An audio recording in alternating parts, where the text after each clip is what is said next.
Hello everyone and welcome back to another devlog of my game Project Giant Mech. It has been another glorious 2 months for my project. During these last 2 months I have to do mostly 3D modeling because I wanted to get the hub world interior done so that I can quickly have a complete game cycle. I want the game cycle to include a start menu, hub world, shops for upgrades, mission select, and 2 or 3 missions. The main reason for getting the game cycle done is because I want to get a demo out and get some feedback from players on how the game actually feels to them. Those will be some valuable feedback. Speaking of feedback, please subscribe and give this video a like. It will really help me out in the long run and help me with the YouTube algorithm. Alright, so let's get started. For those that are new to the channel, I am Kamran Wali and I am solo developing my game Project Giant Mech, which is a first-person shooter game with inspiration from Doom Eternal and EDF5 games. I'm trying to make the game fast-paced as Doom Eternal and give giant mechs and enemies like EDF5. There will be campaigns, character customization, upgrades, and weapon selection. Also, Project Giant Mech is not the name of the game. I'm still thinking of the name and there are few names that I'm leaning towards and will announce it once I have the Steam page up. If you guys want to know more about the playstyle of the game, then I suggest you to check out my previous devlogs of the project so that you will get a better idea. As I mentioned in the last devlog that I would need to fix the performance issue of the equipment system once it was done. So that is what I did. My equipment system was producing more than 10 kilobytes of garbage every time the system would be used. This needed to be fixed immediately and so had to do that by refactoring the equipment system thoroughly. Once that was done, I gave the container a dust visual effect. Now when it lands on the ground, a dust visual effect would play. Alright, so now let's talk about the interior environment and 3D models. As I mentioned before, these past 2 months I had to do a lot of 3D modelings relating to the hub world. I had to make the HQ aircraft carrier, player's room, crew area, shop/relax area, flight deck, and command center. All these 3D models combined makes the hub world. I will briefly explain the purpose of each area so that you all will get a better idea of what I'm trying to achieve here. So let's start with the HQ aircraft carrier. This is the place where all the crews and soldiers, including the player, stays. They are deployed from here and once the mission is done, they are brought back here.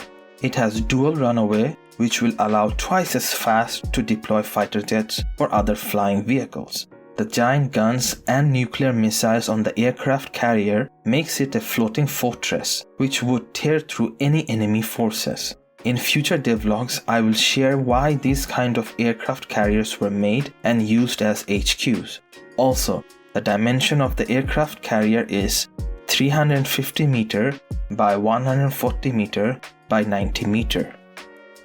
Alright, when coming back to HQ, the first place the player will start in is the player's room. This will give the player a sense of home or a place where the player belongs and can come back to. I did also make a bathroom for the player as well. The closet/wardrobe will be an interactable object which will allow the player to customize the weapon loadout and appearance. I was also thinking about allowing the player to customize the room as well. I know this is scope creep, but I will only add this feature in the end if there will be time and other major features are added and polished.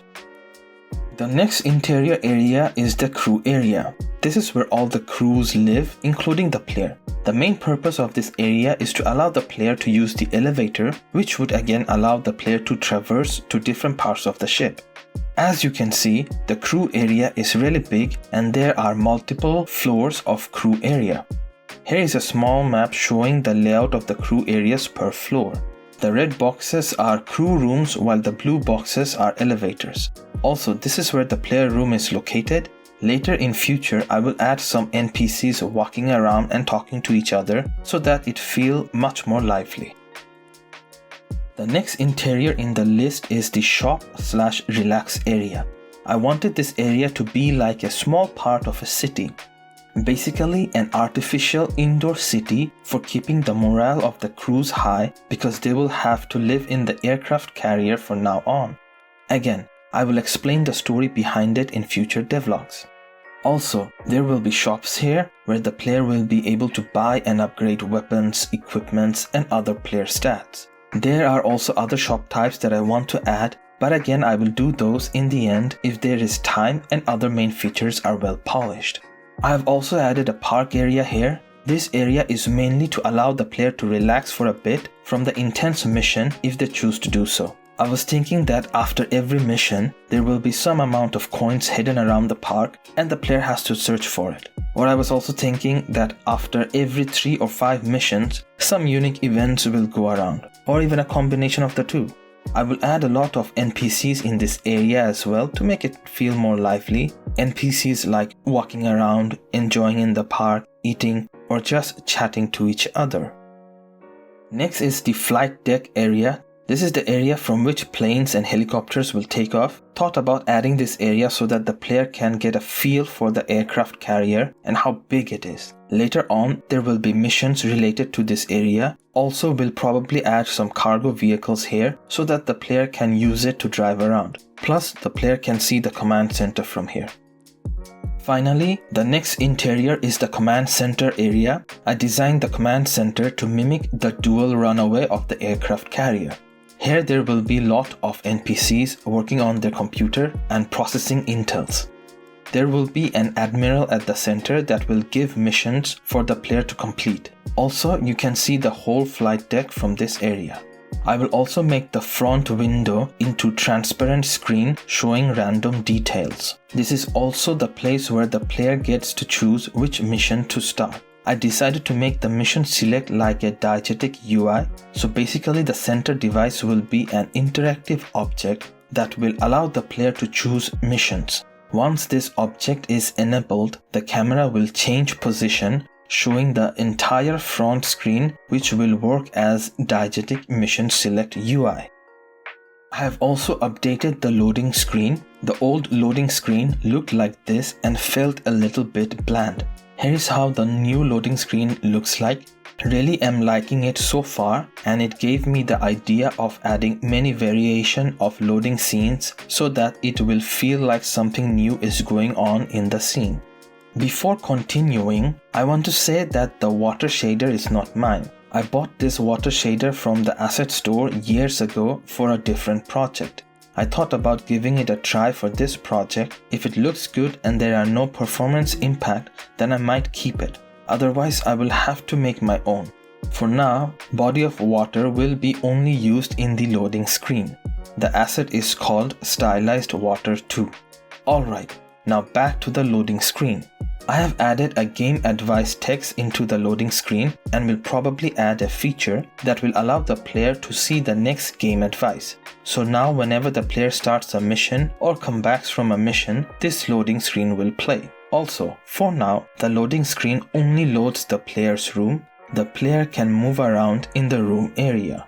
This is still a work in progress as I just started to implement this feature a few days ago. Since I have started to load new scenes in-game, this will require some code refactoring because the classes needs to be decoupled to avoid exceptions.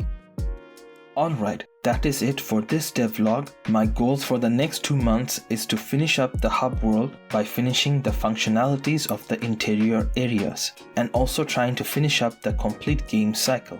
I'm very grateful that you all came so far into the video. Also, please like and subscribe, that will help me a lot with the YouTube algorithm.